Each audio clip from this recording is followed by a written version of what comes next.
Hello and welcome to the Book Club Review. I'm Laura. I'm Kate. And this is the podcast about book clubs and the books that get you talking. Today, it's our first ever Booker Prize special.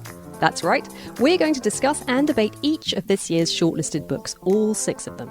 To help us along, we're joined by 2 guests who you may remember from past episodes, Sarah Oliver and Phil Chaffee.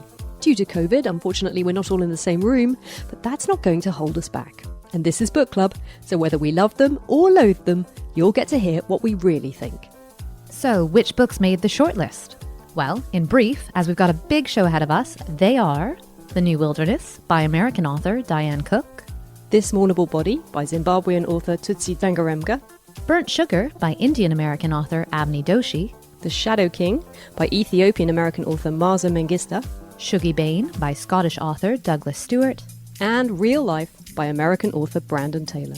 It's the most diverse author lineup in the prize's history, and notably 4 of the nominees are debut novelists: Diane Cook, Avni Doshi, Douglas Stewart and Brandon Taylor. Judging the Booker Prize has been described as like being in a particularly high-powered book club. This year, the prize is being judged by novelist Lee Child, poet and author Lem Sisse, literary journalist Sahir Rahim, and professor of classical studies Emily Wilson, with broadcaster, critic and cultural activist Margaret Busby acting as chair. The judges said they were looking for books with originality, books that told a story, books that demonstrated technical mastery and offered an experience for the reader. You've got to read them, says Lee Child. They will show you where the novel is right now in 2020, and it will give you a pretty good idea of where it might go in the future. But have they succeeded? Are these the defining novels of what has been a tumultuous year? What did we make of them? And which one do we think should win? All that coming up here on the Book Club Review.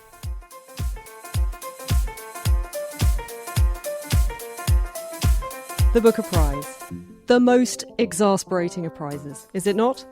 Contradictory, no consistency from year to year in terms of what they're looking for. Last year, the panel awarded it to 2 authors, Margaret Atwood and Bernardine Evaristo, which seemed like a kind of naked grab for publicity, if you ask me, which I think worked because now everyone's super interested in who the winner's going to be this year. And yet, although it drives me crazy, every year it comes around, I do get obsessed with it. Phil and Sarah, what does the Booker Prize mean to you? Phil? Prizes are pretty ridiculous in general, right? It's sort of like the Oscars. It's sort of a preposterous thing. At the same time, I always want to read the books, so it works. What about you, Sarah? This particular list really got me thinking about what are the qualifications? Like, how do people get on the list? Of the 3 that I read, there was one that stood out as really not being up to par. So I'm just really curious. All right, interesting. That's a good teaser, so let's get into it, shall we? We're going to talk through the books in no particular order. And the very first one on our list is Burnt Sugar by Avni Doshi. A brief summary for our listeners. In her youth, Tara was wild. She abandoned her arranged marriage to join an ashram, took a hapless artist for a lover, rebelled against every social expectation of a good Indian woman, all with her young child in tow. Years on, she's a middle-aged woman with a fading memory, mixing up her maid's wages and leaving the gas on all night, while her grown-up daughter, our narrator, is faced with the task of caring for a mother who never seemed to care for her. Burnt Sugar picks up on themes of memory, motherhood, responsibility and art, with a narrative that interweaves the past and the present. The Guardian called it an unsettling, sinewy debut, startling in its venom and disarming in its humour from the very first sentence. Sarah and Phil, you both read this book along with Laura. One of the judges, Lee Child, said you read the first line and you're guaranteed to read the rest of the book, which made me intensely curious. What is the first line of Burnt Sugar? Do either of you have it to hand? I would be lying if I said my mother's misery had never given me pleasure. Oh, that is a good first line. Yeah, it is. It is, and it fits. It reminds me of Elena Ferrante. Just really pulls you in. And so the big question is, does the rest of the book deliver on the promise of the first sentence? Sarah, how do you find it? Yeah, I think so. I think there's a lot of lines that are really deeply human and deeply funny. I can't find the quote right now, but there's one about when her mother is dying or losing her memory and she wants to talk to her grandmother about it. They have this look between them, and then the narrator talks in a funny way about not knowing what the look means. Is she saying, yes, that it's terminal, or yes, that we all understand? And they say it's an understanding look. And there's a bit of a understanding between the narrator and the grandma. And then the grandma says to her, oh, it's so sad about her getting so fat. How will we pry her jewelry off her fingers when she dies? And you realize this thread of cruelty in the female line's just been there so long. And it's just great. I think it's great. Did you read the book on the page? As in, like, you had a physical book or you read it on Kindle? Yeah, I read all these books on the page, which I don't always. And I'm really glad I did. I wish I had, because I listened to Burnt Sugar. And I also listened to Real Life, and we'll talk about that in a bit. And I think that really impacts your understanding of the book. And the narrator, the actress who performs it, just doesn't manage to deliver anything with humor. So I didn't find it a funny book at all. Phil, you listened to it? Yeah, I just listened to it. The other books I sort of went back and forth listening and reading. But this one, yeah, it definitely wasn't quite as funny. I thought it was humorous a couple times. The protagonist's husband is from the US, right? But the narrator just does the worst North American accent ever. And it drove me crazy. And I would just go crazy anytime this character would start speaking. So that really detracted in a way that's not fair to Doshi. But I really did like the book. Did you? Interesting. So this is one of the debut novels. And I found a quote, it was on the Booker website, from the author. And apparently she either is an artist or studied contemporary art, maybe a bit of both. She says, on a structural level, I think my study of art history has shaped the narrative in formal ways by using aesthetic strategies like fragmentation and grid. And I kind of thought, yeah, okay, because I can see that. For me, it was fragmentary and it just jumped around and you get a tiny little snippet of insight into her past, but then she'd move on. I just never was there.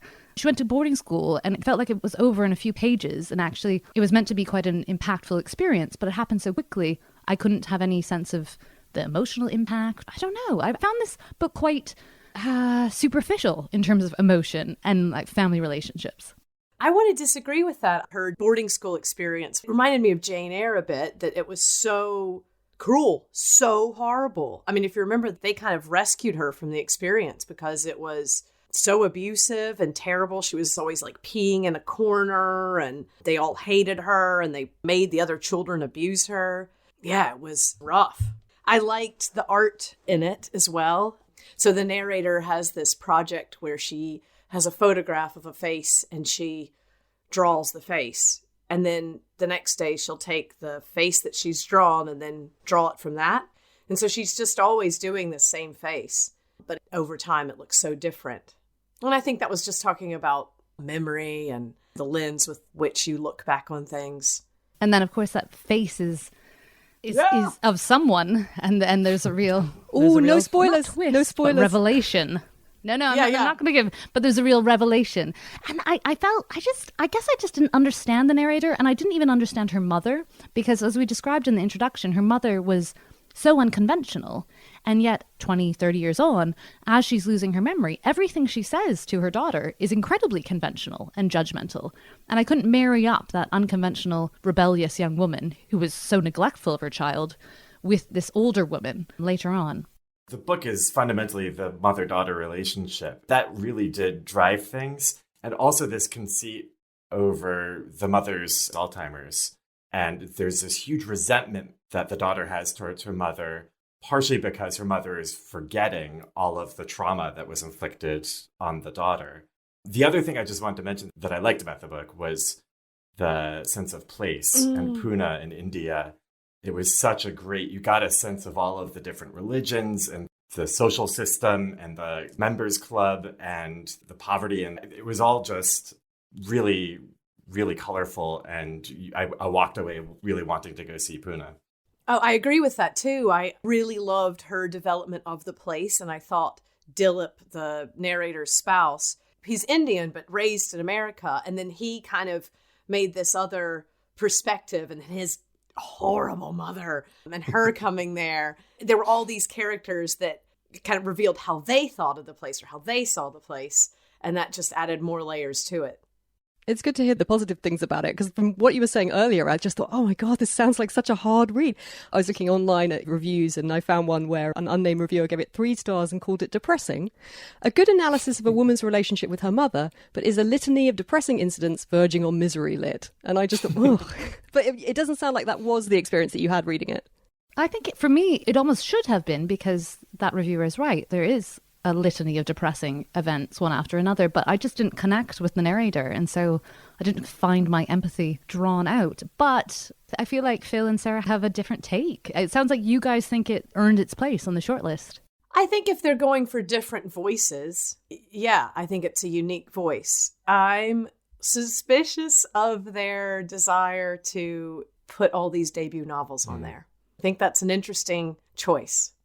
I agree, and it did feel slightly worked over. I didn't think it was a masterpiece or anything, but I thought it was very enjoyable, and I would certainly read her next book, I think. She went to UEA. The University of East Anglia. I don't know if she did the master's in creative writing or was a postdoc. I'm not sure what capacity she went there. You know, UEA has an amazing creative writing program, but I often feel that the authors who come out of there kind of write for their peers. There is something quite creative writing-y about this novel. Oh, I just have to add to the person who said this book was depressing. The unnamed reviewer. Real life. The quote to their, with the quote opening, what is it? The epigraph? I don't remember what they're called. I am allotted months of emptiness and nights of misery are apportioned to me. That is like, you know, I'm sorry. The 3 I read, this was definitely the most uplifting. Well, this is good. I can't wait for things to get even bleaker. Okay, well, let's move on then to book number 2, This Mournable Body by Tsitsi Dangarembga. She's a writer and activist who was recently arrested in her native Zimbabwe and is currently, I think, awaiting trial. So she's in quite a difficult ongoing situation there. This Mournable Body is the third in a trilogy that Dangarembga started in 1998 with her book Nervous Conditions, which was set in 1960s and 70s Rhodesia. Now we're picking up the story of Tambu, who was a child in the earlier books. Now in her late 30s, she's intelligent and educated, but struggling to stay afloat in a chaotic world. She can see what should be done, she can see what's going wrong, but she's just one voice. Is she helpless, or is she not? It's a book filled with uncertainty and ambivalence. Booker Judge Lee Child thought Tambu was one of the great characters of all time. Laura, you read this one with me. What did you make of Tambu? One of the great characters of all time. I think that might be overstating it. I keep going back to Lee Child because he's so good for a soundbite. I mean, there's a reason he wrote all those Jack Reacher novels. He knows what grabs people's attention. But yeah, he's going to crop up a lot in my judges' quotes. So maybe Burnt Sugar didn't seem depressing to me simply because This Mournable Body is incredibly bleak and incredibly depressing. I mean, even the title, This Mournable Body, you know, before I read it, I was like, oh, that's such a Booker sort of sounding book. It's written in the second person, which you do get used to really quickly. But by that, I mean, the narrator said, how would you just, we all know what the second person you, probably isn't it? is. It's you. You did this, you walked to this place and you sat and you bought these things for your lunch. But you, as you say, I think you do get really used to it. And I think it's this idea of she's almost like dissociating from the world and from herself due to the kind of ongoing traumas of just everyday life. I think that's the thing about this novel, isn't it? It's this creeping, what is it, entropy? You know, everything is just malfunctioning, dysfunctional. This is a society that's not working, and she's in it, and she's educated, and she's bright, and she's ready to make her way in the world. And every single thing that she tries doesn't work out. But at the same time, she's part of the problem. Yeah. Right? She's not a good person in some ways. She's a hugely unsympathetic main character. And, you know, in the beginning, she is involved in kind of a mob attack on a young woman, and she knows this young woman, and she is not involved in saving her. Someone does step in. What I think this novel does really well is portray how anyone could become violent in this kind of chaotic, disintegrating world where everyone is out for themselves because no one is looking after them. I hated reading it to begin with, I'm not going to lie. But then towards the end, as you get a better understanding, I think, of the narrator and the world she's living in, the politics of it, the relationships with her family, who are absent from the beginning of the book, although then these aunties come in halfway through. And they were effectively warrior women in the war for independence. And they were violent. They killed people and they saw people be killed. And so there's this real trauma there. And then there's this ambition to get ahead and to have fancy cars and a well-to-do life. It's a funny one. It grew on me. The narrator isn't particularly likeable, although I think the problem with that is that because this is the third in a trilogy, she's appeared in the previous books, and one of the questions I was asking myself is, does it matter that this is the third in a trilogy? I think it does work as a standalone, but it's, I think, slightly a problem that you don't have more of a backstory on her. I don't know, she sort of seems to come out of nowhere.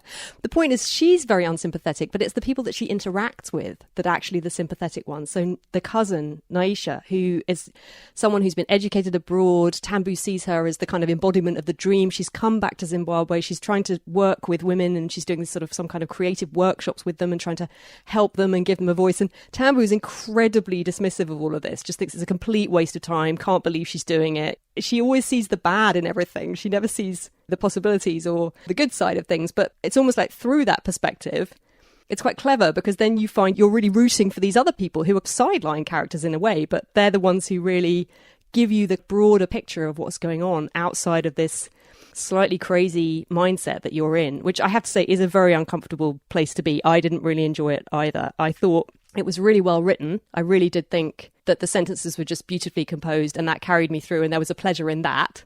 But yeah, I didn't like being in this character's head, and I found it deeply sad, actually. Obviously, this is something that's coming out of the author's own experiences of her country, and the more you find out about Zimbabwe, the more you realise things are really very difficult there. You know, I read that apparently like 90% of the population at the minute don't have official work. I mean, that's an extraordinary figure. You know, how can that be true? And this is a society that's on the point of collapse. And this writer, this incredible woman writing, is this voice reaching out from that country to all of us. And I thought there was something really remarkable about that. That did give me a kind of frisson as I was reading it. And it's the thing that has stayed with me. It's for that reason that I think it does deserve its place on the shortlist. It's a very uncomfortable place to be when you're reading it, but I think it will really stick with me, and I don't think I've read anything quite like it. It's not just the light that she's shedding on Zimbabwe and its situation. I think it's that she's shedding some light on human nature and what we can all become in really dire circumstances where there's no hope, but where you've been brought up to expect more. On that note, that's, I think, what they all have in common, what you just said. Yeah, maybe that's why they're all so depressing as well. On to our next book, Real Life by Brandon Taylor. I read this book. Phil read this book. Sarah, you also read this book, right? I should say Real Life is one of the few novels that was on the shortlist that I did plan to read. It had a lot of buzz about it. It sounded really interesting. And actually, that's probably why there's 3 of us who read it. What's it about? Real Life is the story of Wallace, a black gay university student trying to navigate the prejudgments and biases of the white cohorts in his PhD program. For reasons of self-preservation, Wallace has become used to keeping a wary distance, even from those closest to him. But over the course of one blustery end-of-summer weekend, the destruction of his work and a series of intense confrontations force Wallace to grapple with both the trauma of the past and the question of the future. Author Nisha Dolan called it a manual for life that I wish I'd had sooner. So, Sarah, Phil, what did you guys think? And did you know it was written in 5 weeks, apparently? Did it feel like it was written in 5 weeks? Sarah? I really liked this book. I think it deserves being on the list. It is dark. It is depressing. I like that it takes place over a weekend. A lot happens. Like Burnt Sugar, there's a real sense of place. I think what makes the voice unique in it is not only that he's a black gay man in a Midwestern American university, which are Midwesterns usually white. He's a scientist, and so there's a lot of science in it. And not just the chemistry that he studies, but also the natural world. He talks about birds and the lakes and the trees, and he's really connected to that. It deals with grief, I think, in a really honest and articulate way. Yeah, I think it's a good read. I can see why there's buzz. Phil? This was actually the one I by far liked the least. I Ooh. thought this one, Laura, you were saying the other one felt like it was coming out of UEA. This one, it felt to me like it was written for an Iowa writer's workshop. It felt very stilted. I never bought the dialogue, and then I never bought the reality of any of the other characters. I sort of bought his own internal monologues, but there were just these like metaphors that would pull me out of it. One of those is, let me just read this. He had eaten nothing but soup all day. The surface of his hunger was rough, like a cat's tongue. And I was just like, a cat's tongue? Like, what the hell? Like, it just seemed like this was so writerly and I was just, it pulled me out, and then it was hard to get back in. There were some great commentaries about racism and microaggressions, and there was some interesting parts, but I just had a real tough time with this one. Oh, well, I can be the voice in the middle, I think, because in many ways, I think this is a brilliant book, and I see it as having cult classic potential. I also found it quite melodramatic at times. I thought the author would push things further than they needed to go. There's a lot of sexual violence that happens, and it's just difficult to understand exactly, not why that's happening, but the character who inflicts this harm on Wallace has a backstory, but it's very light, and you just feel like you need more in order to be able to understand what's going on between them. Also, there's this horrible young woman scientist in his lab. She's just appallingly awful towards Wallace in a way that, I mean, who am I to... You know what? I can't even say it's not believable, because there's this brilliant line, and I'm going to paraphrase it.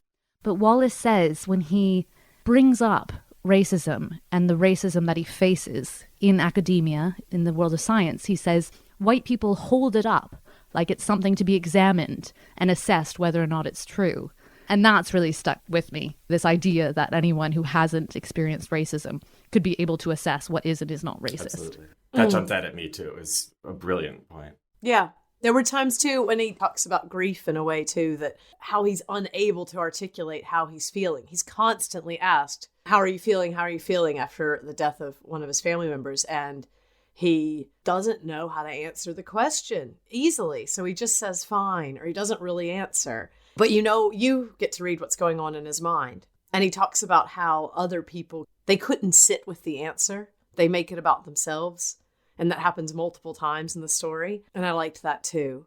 Some of the stuff, the girl in the lab, it was so bad that I was like, was it this bad? Because this is so bad. It's just so bad. Because she's, I mean, that's the thing, because she's supposed to be like a liberal feminist. And I suppose as liberal feminists, we're like, really? How could someone be like that? But, I mean, how would we know? I've got one more online review for that one, which maybe sums up what you've all said. This is Virginia B, who gave it 3 out of 5 stars. Excellent writing, boring topic. I want to give Brandon Taylor full marks for being a wonderful writer. He has a lovely style, even if he does occasionally slide into MFA-ishness. And I just thought MFA-ishness was a good term she's coined there.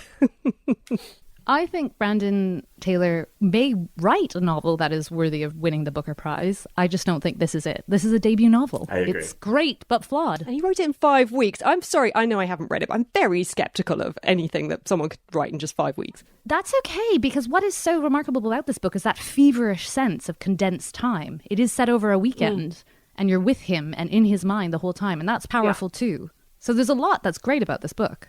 How much of it is autobiographical? Because at the end, Brandon Taylor, he holds graduate degrees from the University of Wisconsin-Madison, which is probably where the book takes place, although it's never named, and the University of Iowa, where he would be a writer. I just wonder how much of it is autobiographical.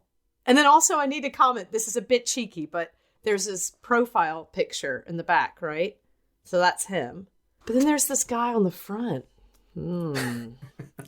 That's not him. A more attractive guy. And that's who I had in my mind as I was reading it until I learned more until he reveals more about his body and how he feels about himself. And I'm like, oh, that's not the guy on the cover. Come on. All right, on to The New Wilderness by Diane Cook, which is set in the near future in a world where people have crowded into cities with few resources. There is, however, one last area of wilderness, and a group of people have been granted permission to live there as part of a mysterious study. The New Wilderness is a novel about the relationship between humans and the natural world, as well as relationships between people, in particular a mother, Bee, and her daughter Agnes, who together narrate the book. It's been described as a Hunger Games for grown-ups and an examination of survival, with the key question being just what are these characters surviving for? Sarah and Kate, you both read this book.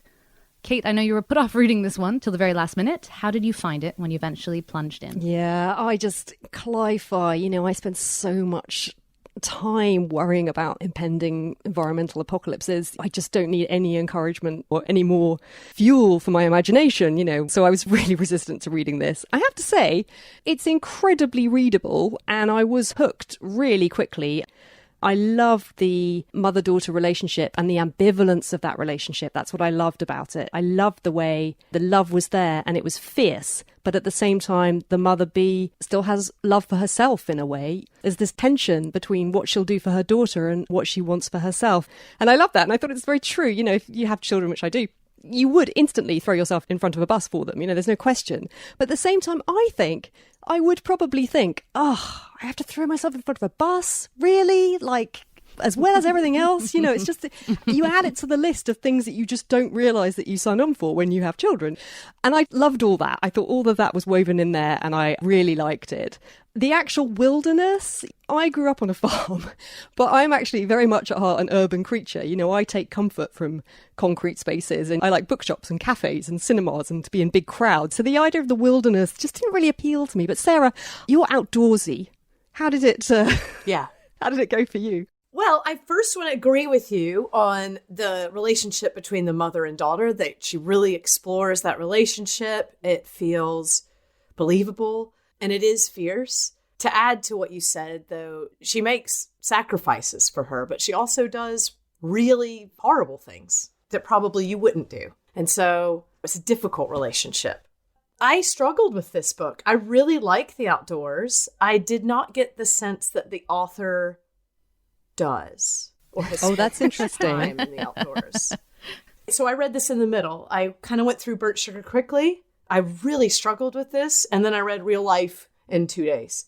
There were so many really egregious inconsistencies that I found it difficult to read. What kind of thing? I wrote a list just about a third of the way through, and then I was like, okay, you have to stop because you've made your point. All the butterflies are gone. There's no trees left in the city and all this stuff. But there's every animal known to man in the nearby wilderness. Somehow, all the great predators are all still alive. And those are the most endangered, so that doesn't make any sense. They have a map, but they never know where they are. That's amazing. They're all novices, and they don't know what they're doing, but they're really into their pelts. And their skins, and they know how to do all that. There's a lot of but they don't know what a lot they're of doing. chewing of rabbit sinew, isn't there, in order that they can make thread to stitch together the pelts. This person went to a permaculture workshop and just was like, I'm going to write a book about the wilderness. Or they watched a few too many episodes of Bear Grylls. Yeah, but no other Bear Grylls stuff. They get letters from their family, but there's no news from the outside world. They have no idea how things are happening, but they do have letters. They have a manual. And sometimes they know all the rules in the manual, and then other times they don't know any of the rules in the manual, and they have to consult it. Everyone's watches always break, but some people still have fancy socks. That doesn't make any sense. I never got a sense of place. I mean, like real place, that they were really there. It felt like maybe they were in like a Zelda video game or something. Like, it wasn't real. I did not get a sense of place in this book, and I found that really difficult. I think it's probably intentional on the author's part, but I think, like you, it just doesn't really work. So this sense that you're never quite sure where they are, when they are, distance is unclear, time is unclear. Sometimes it seems like they're in a vast wilderness where they could walk for a year and they won't see evidence of human habitation, and then suddenly they're tripping over a road every 5 minutes. Yeah. And the wilderness itself, they're so busy surviving in it. And I thought that was interesting and probably quite true. It's this point that actually, if you have to live in a wilderness, you're basically going to spend all your time just trying to live in the wilderness. But at the same time, there was never a moment where they appreciated the wilderness, or that I felt like a character really sat down and was like, oh, what a beautiful sunset. And it was this sense that the survival instincts were just overriding everything else, but it felt very one-dimensional, that to me, and I just didn't quite believe it. If this wilderness is the last precious natural space on Earth, were they really all so indifferent to it? It was just bizarre to me, that. Some of them are, but Agnes B's daughter really likes the wilderness. She's sort of a part of it, isn't she? Because she's grown up there, unlike the other adults who have gone to live there. She was 5 when she was taken there, so she's become part of this natural world. What is this book doing on the Booker shortlist? Well, it's a good question. No idea. It is a good question. I thought it has some really interesting ideas in it about not No, it does. I know it does. Does it? They sound a bit hackneyed and ill thought through. I feel really bad because Diane could be like, I write better than you, Sarah. And I'd be like, you do. So I don't know. I shouldn't be so opinionated. No, but your opinion is as a reader, not as a writer. Yeah. I was thinking about other post-apocalyptic environmental disaster novels that I've read that were so much better. So I don't know. I don't know. Do you think the judges just felt they needed something that commented on the climate crisis and they're like, check? I think if you didn't really quite read it, that you might put it on the list for that reason. I mean, the group dynamics are good. She is really into group dynamics and how people operate together and how groups. I did this course once. There were like 15 of us and we were in Montana for a month. Oh, wow. You've lived the new wilderness. Yeah. And so we didn't know each other. And there were some serious group dynamics happening. And they were intense. There's a really interesting idea, isn't there, that they almost become like animals. They're losing the sensibilities that civilization gives humans. So, for example, when someone is killed, which happens quite a lot, people die all the time. People are hit by logs or they fall off crevasses or, they just freeze in the night. But they're very inured to that. They don't really mind. Like animals, they just sort of, oh, that's happened. And then they move on because it's all about, well, where are we going to get the next meal? Where are we going to go to today, I found that a bit tricky because these are the people, when you don't have television and you don't have books and you don't have other sources of entertainment, it seems like you would really know this person as a person. Even though you would have to work and go on and survive, it does seem like it would hit you. How would you lose your humanity for somebody you've been with for 700 days who's killed animals for you to eat? That also did not seem that believable. Yeah, I think I liked it more before we had this discussion, actually. This is kind of downgrading it from me. I'm sorry, I had such a strong opinion on this I think one. the thing I would say about it is, for me, it was a really good read. I loved the plot twists. I really did, actually, in the hooks. And that relationship between Bea and Agnes kept me riveted to the page. I would say that it flew by. But it's true, I questioned a lot of it. And at the end, ultimately, I think I was a bit like, what is that all about? Oh, especially towards the end, there's a twist that it just did not, that part, Okay, this sounds like the weakest novel so far. Yeah, I'm starting to think so. I didn't think so before we had this discussion. But there you go, that's book club for you. Well, I have high hopes for our next one, The Shadow King by Marza Mangista. But before we started recording, Kate and I had a chat. It turns out that I was supposed to have read it, which is funny because it's the only book on the shortlist that I actually wanted to read, and yet I didn't read it. So I think the only person who's read it is Phil. Phil, we're going to grill you about The Shadow King. Wait, none of you read it? No. Kate's never going to forgive me. That's why I had a drink in my hand. I don't understand how it slipped through the cracks. I had a chart. People were assigned things. No, I'm sure that you said at some point you were going to read it, and I just took that to heart because it was the only one I wanted to read, and I was like, fine, I won't read it. I'll let you read it. And then I guess I didn't look at the chart, so I'm really sorry. Let's tell people what it's about, and then Phil can tell us what he thinks as the definitive voice. With the threat of Mussolini's army looming, recently orphaned Hirut struggles to adapt to her new life as a maid. Her new employer, Kidani, an officer in Emperor Haile Selassie's army, rushes to mobilise his strongest men before the Italians invade. Hirut and the other women long to do more than care for the wounded and bury the dead. When Haile Selassie goes into exile and Ethiopia quickly loses hope, it is Hirut who offers a plan to maintain morale. She helps disguise a gentle peasant as the emperor and soon becomes his guard, inspiring other women to take up arms. But how could she have predicted her own personal war, still to come, as a prisoner of one of Italy's most vicious officers? The Shadow King has been described as an intensely personal story set against the sweep of history, an exploration of female power and what it means to be a woman at war. Reading this description takes me vividly back to The Silence of the Girls, Pat Barker's retelling of the Iliad, which regular listeners to the pod may remember was one of the least pleasant reading experiences of my life. Phil, how was it? I liked this a lot. It was a relief after reading all these other books, which were autofiction or sort of spruced up memoirs about misery, to read this, which was a very plot-driven thing. It was very cinematic. The comparison to the Pat Barker, I think there's a very intentional comparison to the Iliad. There's a Greek chorus. There's a lot of mentions of all of that. There's also a lot of violence, and there is a lot of rape. So that's sort of true of a bunch of these books. I did not read the Pat Barker. It doesn't sound quite that unpleasant, or this does not feel that unpleasant. Sometimes in those violent scenes and in these war scenes, it got so lyrical that I sort of lost track of what was happening. And I felt like the prose could have been dialed back a bit. But in general, I thought this was an epic and it lived up to what she was trying to do. And it was also just this part of history about which I basically knew absolutely nothing. And that's probably true of a lot of Western readers. And just sort of reclaiming that history is also a pretty impressive feat. I would say go for it, read it. It's pretty good. I was watching something online and someone was saying there can sometimes be a slight tendency to overvalue a book if it's doing that, if it's telling us about something that we didn't already know about. Is that the case here? Did that really add something extra to it, or was it good and it was talking about that? Was it good in its own right? I think it would have been good if this was about the Blitz rather than Ethiopia during World War II. It still would have felt impressive. And I think that is an added bonus, that it's this part of history that a lot of people don't know about. I thought it was pretty successful. I feel like this has Booker Prize written all over it. You read the description, you think, I think this is going to win.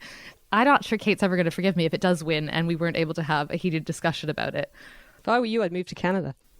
Another thing I would say about this is, reading all of these books, I was constantly thinking about common themes, which maybe you're not supposed to do. But so many of the books, the other ones I read, were about mothers and their relationship with children. And this one was very much about fathers and their relationship with children. And also sort of larger than that, patriarchs, and then even Haile Selassie, the emperor of Ethiopia, and his relationship with the nation.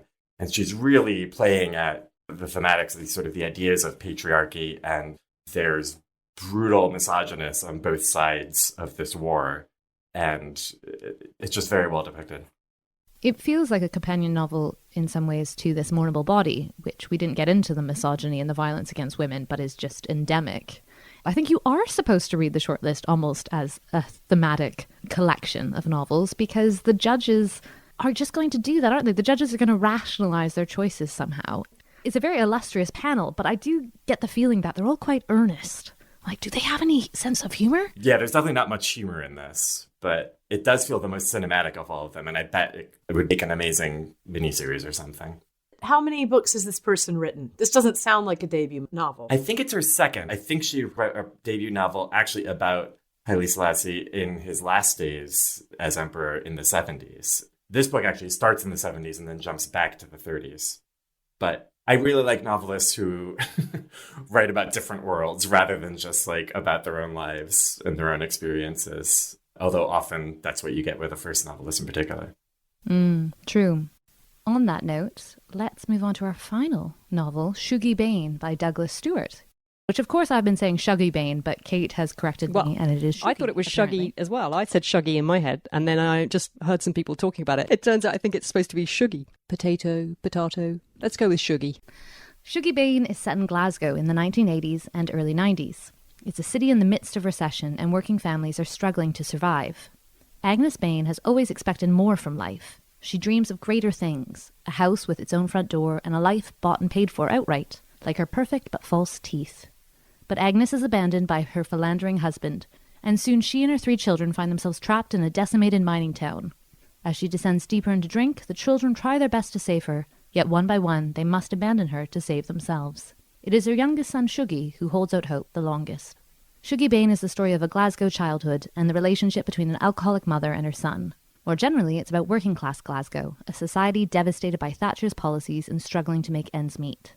The judges said, "We were bowled over by this first novel, which creates an amazingly intimate, compassionate, gripping portrait of addiction, courage, and love." So Laura and Phil, you read this one with me. Laura, I got the impression that you weren't hugely enthusiastic about diving in.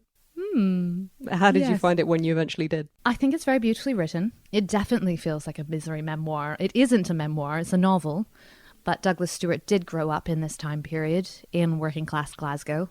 It felt quite simple. It felt quite straightforward. I must admit I didn't finish it, although I did skip to the inevitable end, which didn't surprise me. It's quite long, isn't it? It's very long and very bleak and very sad. Gosh, these judges. Yeah.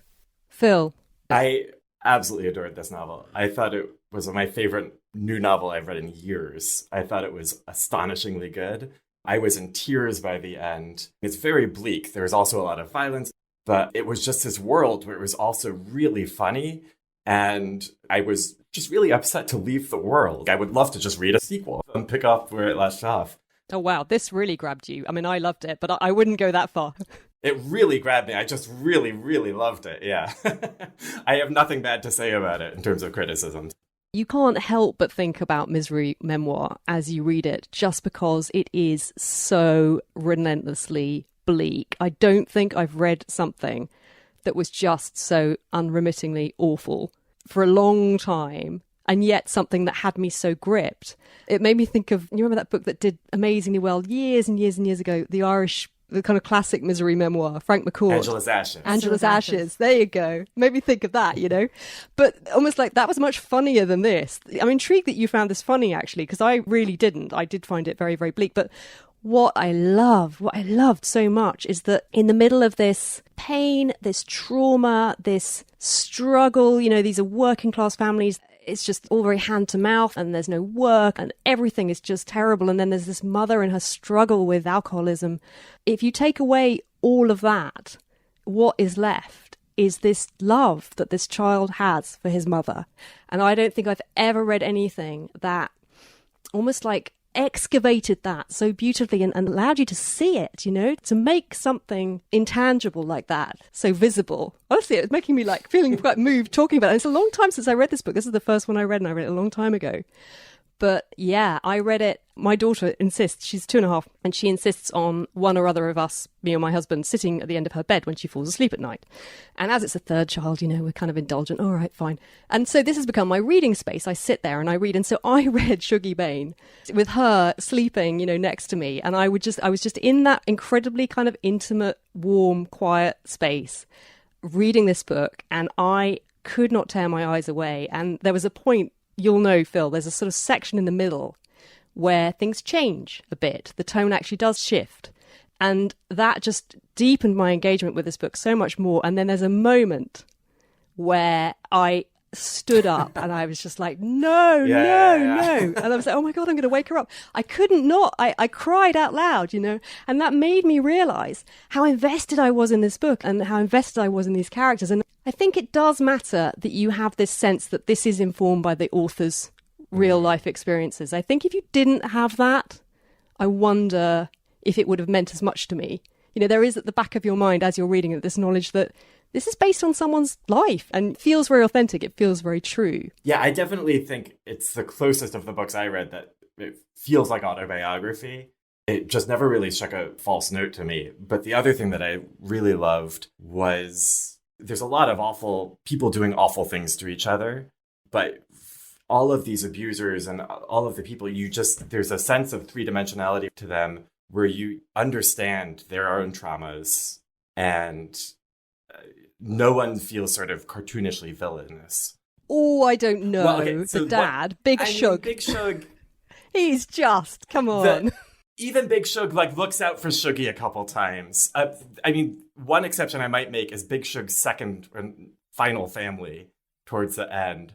There's all of these sort of venomous little children who just seem like very cartoonish, and we don't really get into their heads. But in general, even Big Shug, I thought, felt like a well-rounded person. I agree with Phil. And there is some not explanation for why he is the way he is, but some sort of context for what he grew up with and how that has then, you know, the violence he grew up with and how that has then affected, you know, the violence he carries on. I would just flag up this review. Reggie gave it 3 stars, but said it made his blood boil. I read this book and can relate to the unemployment, the poverty and the destruction of communities that happened in Scotland at this time and still does. I do have one big gripe with this book, and it's the way he has portrayed the mining community. I was brought up in a mining community before, during and after the closure of the pits by Thatcher and her toxic government. The author portrays the miners as heartless, dirty, useless drunkards, and the women as feckless, loveless hags. The children run around as feral animals covered in filth. He sees the community as people with no pride in themselves.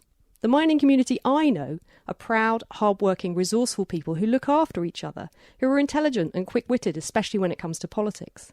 Gardens are their pride. My family and neighbours' gardens had blossoming flower beds in the front and an array of vegetables in the back garden. They also tended allotments. We were all well fed with an abundance of healthy fresh fruit and vegetables, not just boiled cabbage. We were all spotlessly clean as well, due to the diligence of the women. Miners working in thick black coal dust day in, day out didn't give in to it. They hated it. If you met a miner after work or on his days off, you would be hard-pressed to find a more clean, spotlessly tidy man, and mums made sure their families were the same. I recently read an interview he gave describing his upbringing, and I'm happy he's done so well.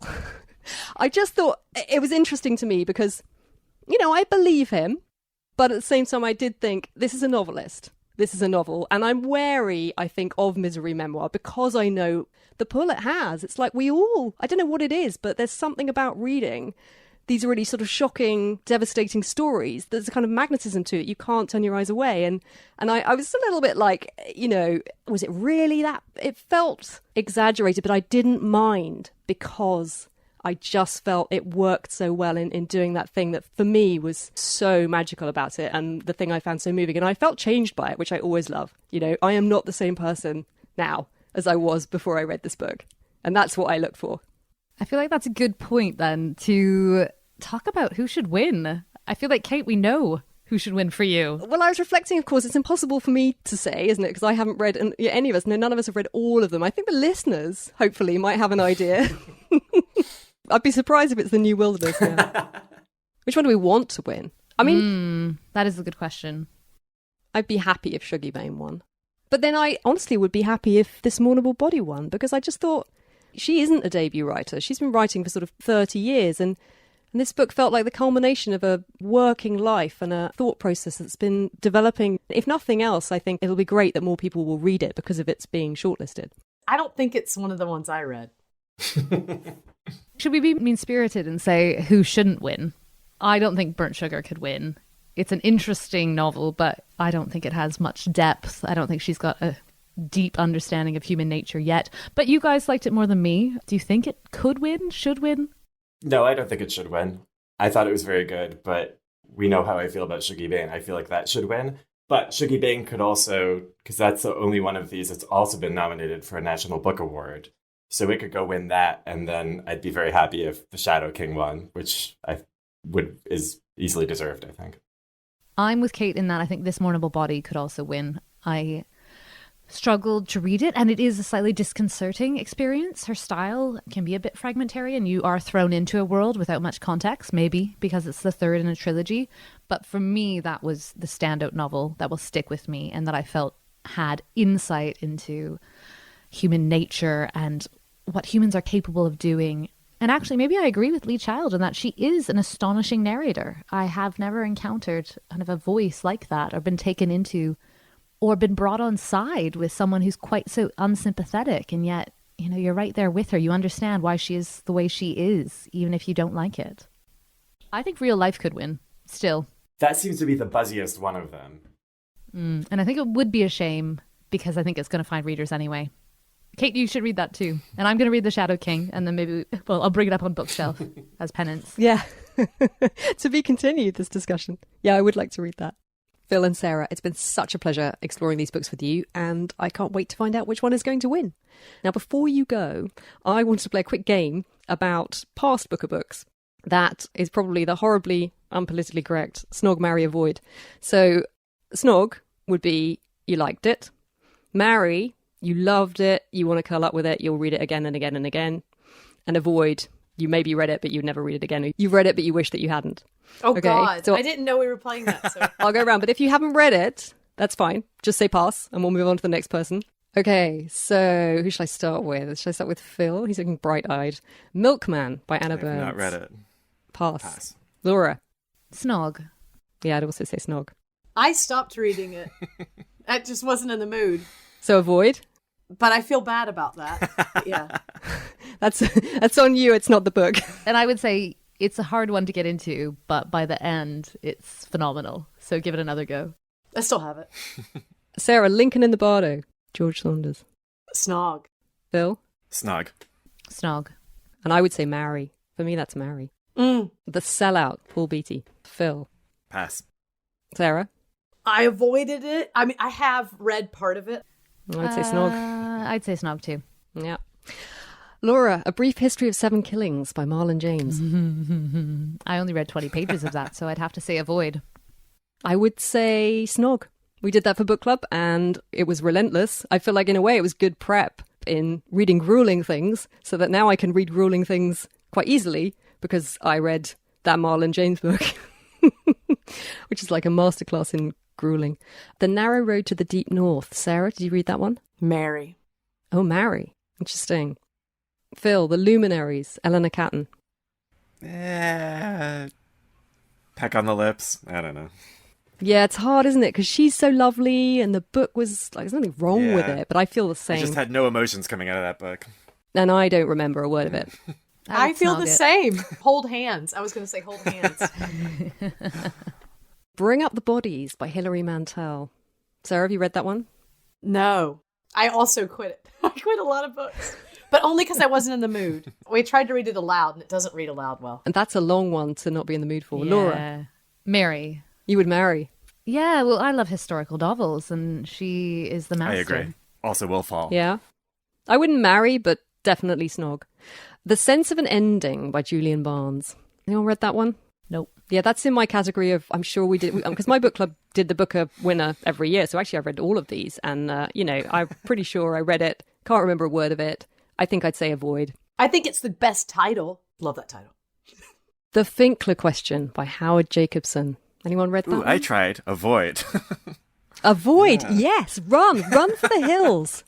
All of my problems with the Booker Prize come down to the fact that they awarded it to Howard Jacobson for The Finkler Question. It was such a dreadful book. Don't even get me started about how terrible it was. I was just And, mystified. There was nothing appealing about it. I was just like, what is this? Nothing, just, Anyway, what are you going to do? All right, a few more. This is going back now. These are like the greatest hits of our past reading lives. The White Tiger by Aravinda Diga. I have read it. Yeah, me too. I think I'd snog it. Yeah, Snog. I remember it was good. Yeah. The Gathering, Anne Enright, 2007. No. No, pass for me as well. They're shocking. I'm sure that's brilliant. I feel that we all should read it. The Inheritance of Loss, Kieran Desai, 2006. Mm-mm. No, blank faces. The Sea, John Banville. Oh, no. It's my husband's favorite book. Really? Yeah, The Sea. So he would marry? Yeah. The Line of Beauty, Alan Hollinghurst, 2004. Mary. Yeah, I loved that. It was good. I've always wanted to read it. Vernon God Little by DBC Pierre. I just remember very fondly. Oh, Avoid. I hated that book.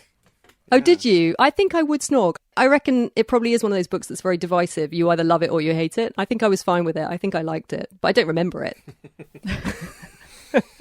Ringing endorsement. Life of Pi, Jan Martel, 2002. No?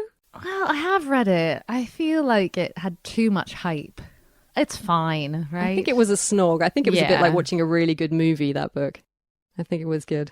The God of Small Things, 97, Arundhati Roy. Mary.